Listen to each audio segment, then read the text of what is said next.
Hello दोस्तों, नमस्कार। मैं हूं मनीषा। मैं Akshit and Aryan blog channel में आप सबका बहुत बहुत स्वागत करती हूं। दोस्तों, आज हम बाल निर्माण की कहानियां सुनेंगे। मैं आपको सुनाने जा रही हूं जिसका शीर्षक है घनश्याम की वीरता। इसमें एक किसान और एक राय साहब है, उनकी कहानी है। राय साहब से उधार लिया था वो किसान, जिसमें अपना पैसा वो मांग रहे हैं वापस। तो किसान कह रहा है, मैं जल्दी ही दे दूंगा, इस बार तो सूखा पड़ गया है इसलिए नहीं दे पाया। आपने तो मेरी सदा सहायता की है, इस बार थोड़ी दया और कर दीजिए साहब। दोनों हाथ जोड़कर गरीब किसान ने कहा था, मैं कुछ नहीं जानता, बस मैं इतना ही कह रहा हूँ कि यदि तुमने एक सप्ताह के अंदर पैसे नहीं दिए तो तुम्हारे घर की नीलामी करा दूंगा। तुम्हें रुपए इसलिए नहीं दिए थे कि तुम उन्हें दबाकर बैठ जाओ, मूल देना तो दूर रहा, तुमने तो 2 वर्ष का ब्याज तक नहीं दिया है। दीवान जी चिल्लाकर बोले। फिर वो क्रोध से पैर पटकते बैलगाड़ी में जाकर बैठ गए। उनके दोनों बेटे एक कोने से सहमे से खड़े यह सब सुन रहे थे। पिता की दृष्टि उन पर गई तो बोले, अरे तुम लोग क्या कर रहे हो यहाँ? स्कूल जाओ जल्दी से, नहीं तो देर हो जाएगी। पिता का आदेश सुनकर घनश्याम और उनके भाई ने बस्ता उठाया और स्कूल में दौड़े चले गए। रास्ते भर घनश्याम के मन में यही दृश्य उभरता रहा। दीवान जी का क्रोध से तमतमाता चेहरा और रौबीली आवाज़ जैसे उनके सामने अभी भी दिखाई दे रहा हो। पिता का करुण चेहरा भी उनकी आंखों के आगे आ रहा था। उसने सुना था कि दीवान साहब बहुत कठोर हैं, जो कहते हैं वही करते हैं। ऐसे ही ऋण देकर गरीबों को सताया करते थे। कई बार तो घनश्याम ने लोगों को उनकी मौत की कामना भी करते हुए सुना था। यही बात सोचते सोचते घनश्याम कृष्ण काले आगे बढ़ रहा था कि बाजार के बीच में उन्हें दीवान जी की बैलगाड़ी दिखाई दी। लोग शोर करते हुए इधर उधर भाग रहे थे। घनश्याम भी एक दुकान पर चढ़ गया और देखने लगा कि मामला क्या है। उसने देखा कि दीवान की गाड़ी के बैल बिगड़ गए थे, वे तेजी से भाग रहे थे।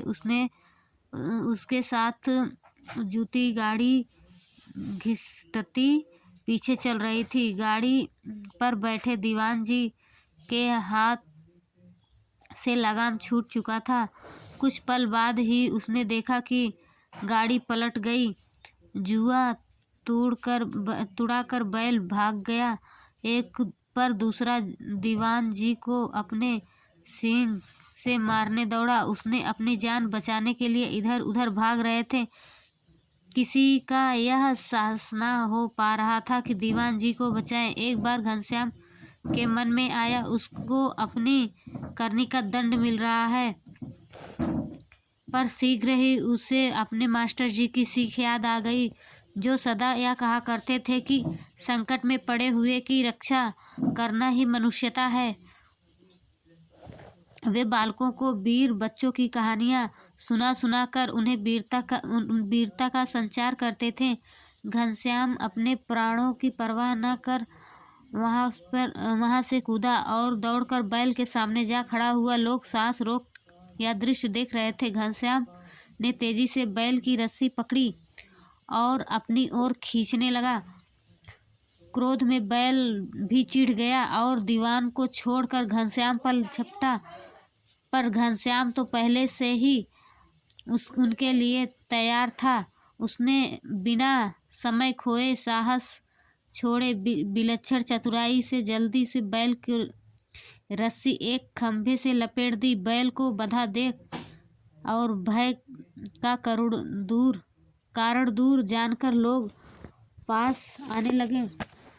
थोड़ी देर में बैल भी शांत हो गया। घनश्याम और दूसरे व्यक्तियों ने मिलकर दीवान जी को उठाया। उन्होंने घनश्याम को गले लगाते हुए कहा, बेटा, आज तुमने अपने प्राणों की परवाह न करके मेरी रक्षा की है। मैं तुम्हारे उपकार न चुका पाऊंगा। किसके बेटे हो तुम? घनश्याम ने अपने पिता का नाम बताया तो उन्होंने ध्यान से उनकी ओर देखा। उन्हें याद आया कि जब वे किसान को डांट रहे थे तो वही बच्चा सांवला सा एक कोने खड़ा था। उनका मन उन्हें धिक्कारने लगा। एक मैं पापी हूँ जो दूसरों को सताता हूँ और एक यह है जिसने मुझ अपकारी का भी उपकार किया है।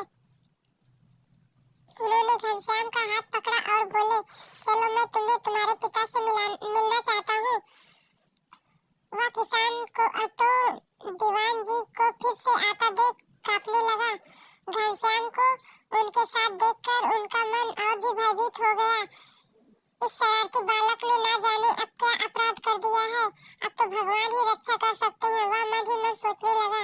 दीवान जी ने किसान को पूरी बात बताई और कहा कि पूरा पैसा उसने माफ कर दिया है। किसान रोतेरा कहने लगा, नहीं नहीं, मैं आपका पैसा चुका दूंगा, बस मुझे थोड़े समय और दे दीजिए। परंतु दीवान जी एक भी बात न स्वीकार किए। वे बोले, मैं तुम्हारे ऋण को कभी नहीं चुका सकता। घनश्याम कृष्ण काले के साहस और दयालुता ने पिता के संकट को भी दूर कर दिया। उसे वीर बच्चे के रूप में भी पुरस्कृत किया गया।